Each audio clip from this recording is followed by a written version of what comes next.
Drejtori i Ujësjellësit të Elbasanit Luan Tabaku është paraqitur sot në SPAK, vizita në prokurorinë e posaçme.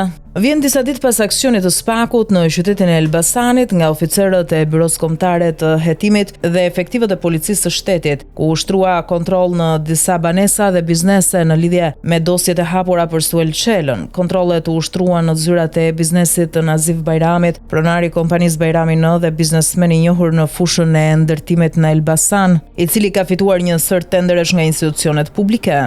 Po ashtu kontrolle janë ushtruar edhe tek Maringlen Çoku, administratori i ekipit futbollit të Elbasanit, i cili është edhe pronari i kompanisë Çoku M&E.